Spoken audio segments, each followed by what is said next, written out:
Dober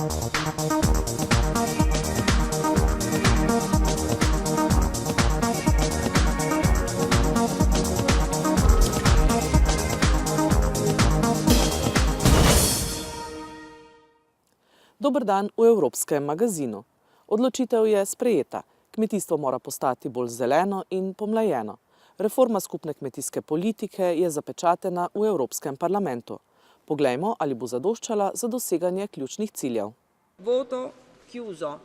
After 2 years of negotiations, the European Parliament has finalised one of its biggest dossiers. The reform of the Common Agricultural Policy, the CAP, for the period 2014 to 2020. The budget allocated to European agriculture has decreased by almost 10%. The amount agreed on for the next 7 years consists of €380 billion. But how will this money be divided up? And who will be the beneficiaries? Big farms will no longer profit from the money coming from the CAP. No more than €300,000 will be allocated from now on. But member states have been allowed great leeway. Há uma vontade política e há sinal muito forte de que o Parlamento pretende limitar as ajudas aos maiores beneficiários, por forma a que com essas poupanças se possa reforçar o orçamento do desenvolvimento rural, que terá uma redistribuição mais justa por outros agricultores e pelo mundo rural. The Greens in the European Parliament have a completely different opinion. La PAC votée aujourd'hui maintient les injustices entre paysans en refusant le plafonnement des aides. Une poignée de gros agri-managers continuera à recevoir des millions pendant que l'Europe traverse une crise économique sociale sans précédent. The new agricultural policy will also be more in line with the environment. From now on, 30% of all direct payments will be linked to sustainable practices such as the maintenance of permanent meadows or the diversification of cultures. But the CAP is supposed to address other funding issues too. Nous avons, encore plus demain qu'aujourd'hui, besoin d'agriculteurs bien formés et de jeunes agriculteurs. Et la question du renouvellement des générations est une question extrêmement importante dans la mesure où nous n'avons aujourd'hui que 6% d'agriculteurs qui ont moins de 35 ans en Europe. An additional 25% of financial aid will be allocated to young farmers in their first 5 years of activity to help them get started. Ohranjanje raznovrstnosti evropskih kmetij in kmetijskih praks je ena od tem pri reformi skupne kmetijske politike po letu 2013. V naslednjih minutah si poglejmo nekaj primerov dobrih praks.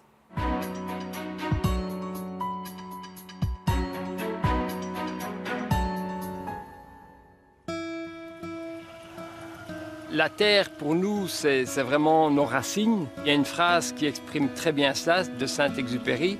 Tu n'hérites pas la terre de tes aïeux, mais tu l'empruntes à tes enfants.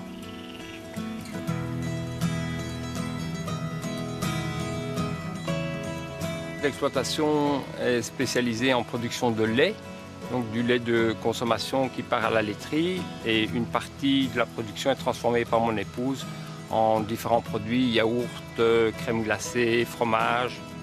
Nous avons beaucoup de succès. Beaucoup de clients disent « Oh, c'est vraiment le goût et l'odeur que je retrouve quand j'étais petite ou bien chez mes grands-parents ». Les gens font la différence sur le goût, ça c'est essentiel, et alors sur le côté naturel du produit. Ce qui nous plaît beaucoup dans la venue du consommateur à la ferme, c'est qu'il y a un lien très chaleureux. On sent qu'il a un plaisir de nous faire plaisir.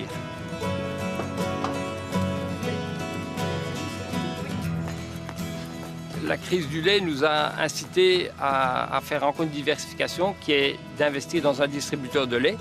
C'était un défi important parce que c'est encore un investissement, mais les gens ont répondu et donc sont venus acheter du lait au distributeur vu qu'il est 24 heures sur 24 ouvert, 7 jours sur 7. C'est du revenu supplémentaire. Le lien que le consommateur fait par la visite à la ferme, c'est un lien avec la terre, avec la production.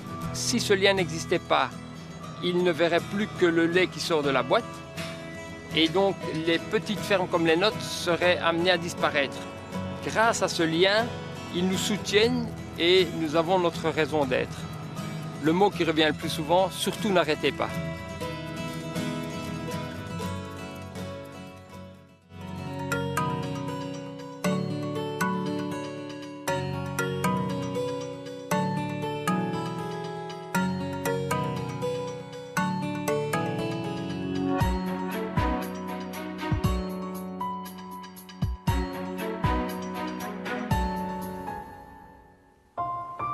Einstein was reputed to have said that if bees died out, then mankind would only have 4 years left to live.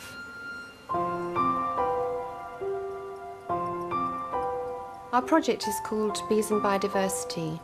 It's part of a trans-European project involving 7 countries.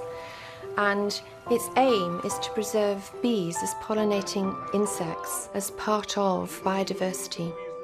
80% of the programme is funded by Europe. That's the LEADER project. The bees are up against a lot, really, because climate change may have a lot to do with it, we're not sure, but in a very cold winter, a lot of bees died. We also have monoculture. We have 3 actions in our action plan.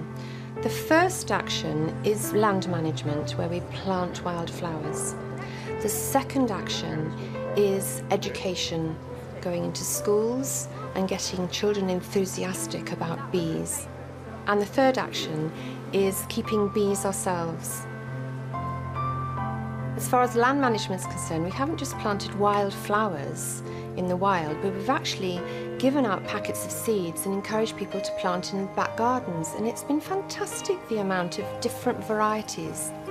Biodiversity is a responsibility of everybody. We can talk to local government and talk to our farmers, and then go into Europe, and between us we can form this absolute synergy of encouragement and enthusiasm so that the ecology becomes better and not worse.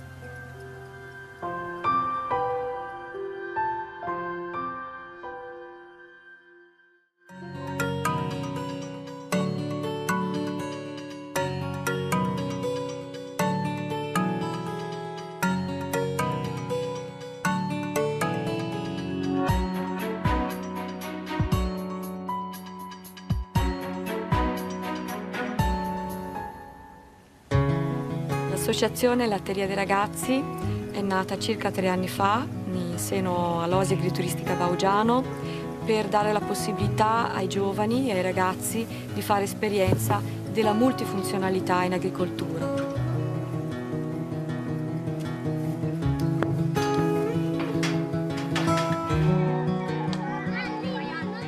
Ogni anno vengono a Baugiano dai 5.000 ai 10.000 bambini, suddivisi in scuole che vengono durante la settimana, famiglie che vengono nel fine settimana e ragazzi che vengono durante l'estate. È l'affetto. La multifunzionalità in azienda agricola porta sicuramente a un aumento di posti di lavoro, perché oltre al lavoro con gli animali, quello intorno all'orto, nella trasformazione, nella vendita diretta, nella ristorazione, nell'ospitalità. Sì, da scolaro, da siero. Se la mia azienda agricola fosse solo produttiva, basterebbero 2 persone, ma essendo un'azienda agricola multifunzionale, do da lavoro a 10 persone. Nonostante la crisi economica, la mia azienda ha visto aumentare le entrate, grazie alla diversificazione delle attività e grazie soprattutto alla vendita diretta. La mia azienda è molto piccola, ma proprio per questo può essere replicabile. Vedere i bambini e i ragazzi che si avvicinano alla campagna e che lavorano la terra nonostante la fatica e lo sporco è quello che mi fa alzare tutte le mattine dal letto.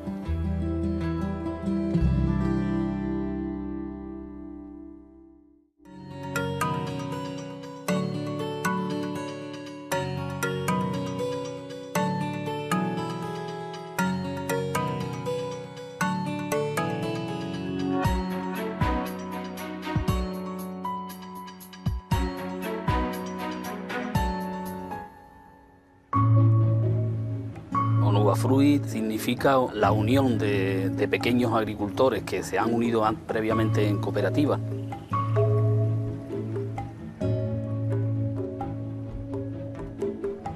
Tenemos distintas producciones, sobre todo berries, ¿no? Pero también tenemos cítricos y fruta de hueso. Exportamos al Reino Unido, exportamos a Francia, Alemania, Bélgica, a toda Europa.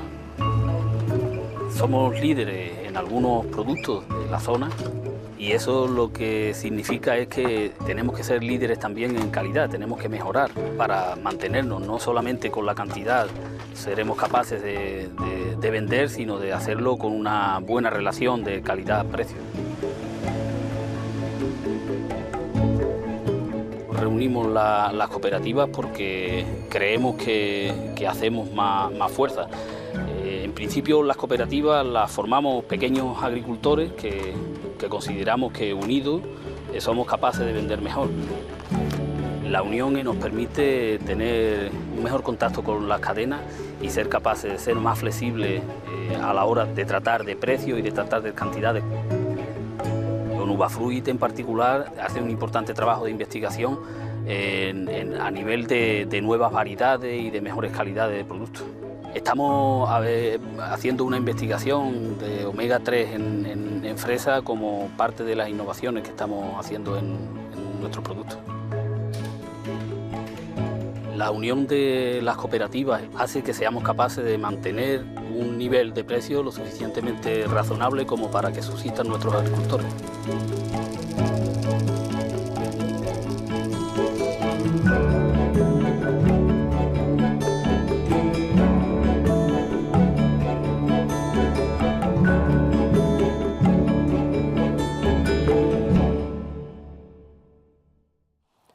To je bil Evropski magazin. Za konec oddaje pa še prispevek za v razmislek. Did you know it takes around 2,500 litres of water to produce a single hamburger? This represents all the water that's been used throughout the life of a cow to produce the necessary quantity of beef, and all the other processes involved in generating a burger. This principle of calculating the water used throughout the production process shows the water eco-footprint cost of any food product. This hamburger is potentially just a fraction of someone's daily food eco-footprint. An eco-footprint equals the proportion of land and water needed to support someone's overall consumption levels and reabsorb the associated waste. Currently, around 2.7 global hectares of land and water are required to support each person. The bad news is the planet only has around 2.1 global hectares available per person at present population levels. Your food eco-footprint is a percentage of your overall eco-footprint. Over the past 50 years, levels of population and food production have grown exponentially. This means an increase in greenhouse gases such as carbon dioxide, methane, and nitrous oxide. This creates a paradox where, on the one hand, a rise in levels of food production is speeding up climate change, and on the other, climate change is threatening food production. So to feed everybody on the planet, we need to change our eating habits, as the products we choose to eat directly affect our food eco-footprint. But how can we do this? Let's take an example. Normally, Jane carries out her weekly food shop buying products to prepare a conveniently quick meal for her family. But after seeing a TV show explaining what an eco-footprint is, when she next goes shopping, she reads the label on the products and she asks herself the following questions. Is it in season? Was it transported a long distance? Is it produced or grown locally? How much water was used in its production? Does it come from a sustainable source? Or is it wild or farmed? Does it have a lot of unnecessary packaging? Was it grown indoors or outdoors? To make sure there's enough food on the planet for everyone, you can ask yourself the same questions. Does your food eco-footprint have an effect on climate change? Is it sustainable? By being aware of your food eco-footprint and with the strength of an informed decision, you alone have the power to act to change.